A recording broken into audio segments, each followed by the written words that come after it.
प्रदेश में मंत्रिमंडल विस्तार को लेकर बीजेपी में माथापच्ची जारी है। शिवराज मंत्रिमंडल में अपने समर्थकों को जगह दिलाने के लिए ज्योतिरादित्य सिंधिया ने केंद्रीय गृह मंत्री अमित शाह से मुलाकात की। इसे लेकर कांग्रेस ने निशाना साधा है। कांग्रेस ने ट्वीट कर कहा कि जनसेवा के लिए लॉकडाउन है, जयचंदों को मंत्री बनाने के लिए लॉकडाउन नहीं। 2 दिन पहले लॉकडाउन की वजह से जनता के बीच नहीं पहुंचने का वीडियो जारी करने वाले श्रीमंत अब जयचंदों को मंत्री बनवाने के लिए खूब दौड़ लगवा रहे हैं। आखिर ये जनता को समझते क्या है, इसके साथ एक रिपोर्ट भी शेयर की गई है जिसमें लिखा गया है कि कोरोना को देखते हुए मुख्यमंत्री शिवराज सिंह छोटा मंत्रिमंडल रखना चाहते हैं, लेकिन ज्योतिरादित्य सिंधिया अपने समर्थकों को मंत्री बनवाना चाहते हैं। इसके लिए उन्होंने बीजेपी के पूर्व राष्ट्रीय अध्यक्ष अमित शाह से मुलाकात की। आपको बता दें कि शिवराज सिंह ने 23 मार्च को मध्य प्रदेश के मुख्यमंत्री पद की शपथ ली थी, लेकिन करीब 25 दिन बीत जाने के बाद भी अब तक मंत्रिमंडल का विस्तार नहीं हो पाया है, जिसे लेकर लगातार सवाल उठ रहे हैं। सचिन चौधरी जुड़ गए हमारे संवाददाता इस खबर पर ज्यादा बातचीत के लिए। सचिन, ये जो हमला हुआ है ज्योतिरादित्य सिंधिया पर, इसके राजनीतिक मायने क्या हैं? हालांकि ज्योतिरादित्य सिंधिया ने कहा था कि वो सेवा के लिए, जनसेवा के लिए पार्टी छोड़ रहे हैं और बीजेपी में शामिल हो रहे हैं, और अब यही सवाल खड़ा हो गया है कि जब जरूरत है जनसेवा की तो कहां है श्रीमंत? देखिए पंकज, फिलहाल ज्योतिरादित्य सिंधिया और उनके समर्थकों की स्थिति हो रही है कि ना खुदा मिला ना बिसाले सनम। और स्थिति इसीलिए हो रही है क्योंकि मध्य प्रदेश में सरकार बन गई भारतीय जनता पार्टी की सिंधिया के समर्थकों के दम पर, और शिवराज सिंह चौहान मुख्यमंत्री बन चुके हैं, लेकिन अब तक मंत्रिमंडल का गठन नहीं हो रहा। और जब तमाम सवाल उठे उसके बाद मंत्रिमंडल के गठन की तैयारी शुरू हुई तो कहा यह गया कि मंत्रिमंडल का स्वरूप फिलहाल बहुत छोटा होगा। शुरुआत 6-8 मंत्रियों से कही गई, लेकिन कहा गया कि अधिकतम बन भी पाए तो 10 से 12 मंत्री ही फिलहाल बनाए जाएंगे जब तक देश में लॉकडाउन की स्थिति है। और ऐसी स्थिति में अगर 10 से 12 मंत्री बनते हैं तो सिंधिया समर्थक अधिकतम 2 या बहुत ज्यादा हो पाए तो 3 मंत्री बन पाएंगे। और इसी वजह से अब सिंधिया समर्थक विधायकों में जो पूर्व में मंत्री थे उनकी बेचैनी बढ़ रही है। लगातार वह भारतीय जनता पार्टी के नेताओं के संपर्क में है, वह लगातार ज्योतिरादित्य सिंधिया के संपर्क में है।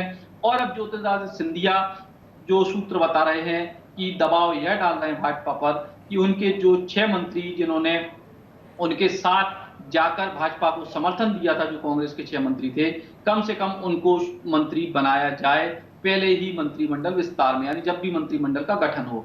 और ऐसी स्थिति में लगातार सवाल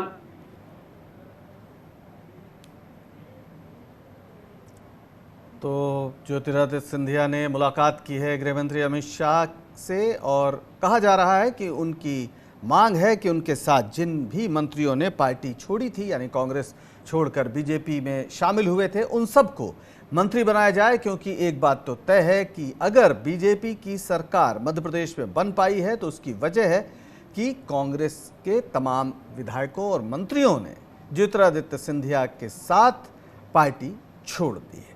फिर जुड़ गए हमारे साथ सचिन चौधरी।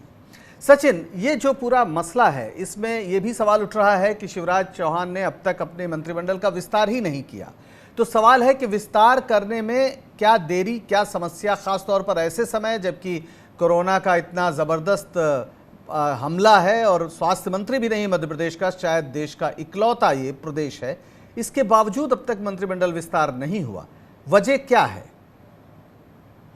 देखिए पंकज, 2 वजह हैं। शुरुआती तौर पर शिवराज सिंह चौहान ये चाहते थे कि वह सारी जमावट अपने हिसाब से कर लें, सारी की सारी प्लानिंग अपने हिसाब से कर लें, और शुरू में कुछ दिन तक उन्होंने इस बात को कंटिन्यू किया कि वह अकेले ही रहेंगे। और कहा यह जा रहा था कि 14 अप्रैल के बाद लॉकडाउन खुल जाएगा तो 14 अप्रैल के बाद मंत्रिमंडल का विस्तार हो जाएगा।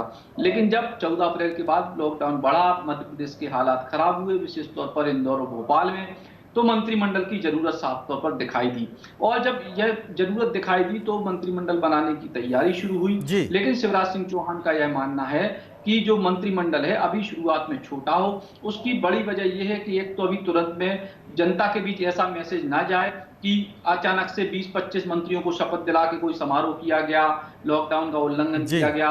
अभी जनता इधर से उधर जा नहीं पा रही है, जो मंत्री बनेंगे उनका आवागमन कराना पड़ेगा, तो इसको लेकर एक कोशिश हुई। लेकिन दूसरी बड़ी वजह अब ये हुई कि अगर मंत्रिमंडल छोटा बनता है तो जो ज्योतिरादित्य सिंधिया के समर्थक हैं, कहा यह जा रहा है कि करीब 10 मंत्री बनाने की डील हुई थी बीजेपी से ज्योतिरादित्य सिंधिया की, जिसमें 6 मंत्री जो पूर्व में कांग्रेस की सरकार में थे और 4 से 5 लोग और भी हैं जी।